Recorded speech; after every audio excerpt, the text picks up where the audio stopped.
This is the country we all know. Cities, airports and bridges and big iconic buildings, glittering office towers and the rolling hills of our vast outback.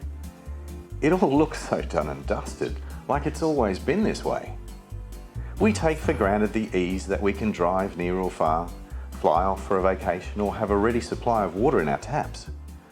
But it's only 150 years ago that Australians were just starting to benefit from the Industrial Revolution. Dusty tracks led from the coast to the far outback. Fledgling towns and cities were just being connected by rail.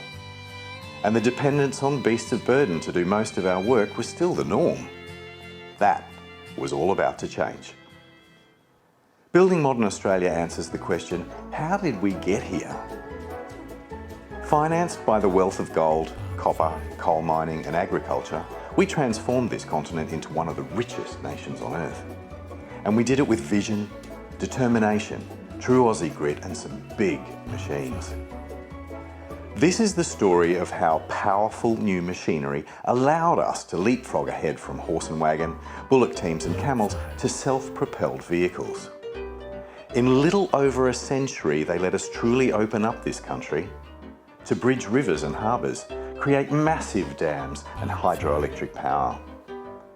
A brief flirtation with steam was merely a stepping stone to internal combustion engines that increased farming productivity to feed the world and build world-class cities where all kinds of new jobs and ways of living would emerge. In 3 one-hour episodes, we'll go on a journey through time. From the first gold strikes in Victoria and the gold rush that brought rapid wealth and growth to the newest airport in Western Sydney. Because the building never stops.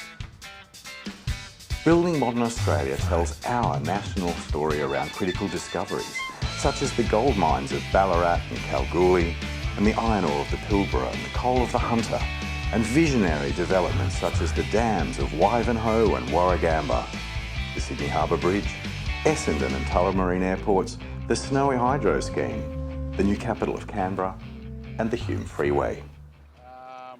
With the people, voices and stories of what it took to build some of Australia's most important infrastructure, we can bring to life the transformative impact these projects had on us as a country. With archival footage, some recreation and interviews, we get to the heart of the people and the machines that propelled us into a modern industrial multicultural society. Part of our story focuses on the rise of petrol and diesel-powered equipment that arrived on our shores in the early 20th century. The tractors, graders, bulldozers, excavators used in mining and agriculture, civil engineering and construction were game changers because they replaced the man and animal power for all our prior history. Manufacturers of this new wave of equipment were selling it in Australia from the late 1800s. One of them we cannot ignore due to its unique place in the story. Caterpillar from America and its 2 parents, Holt and Best, chose Australia to be one of its few overseas bases. No other manufacturer bet on Australia the way Caterpillar did, and the importance cannot be overlooked. Looking back at our century of transformation, Caterpillar has been front and centre in achieving the big iconic structures we rely on for our economy.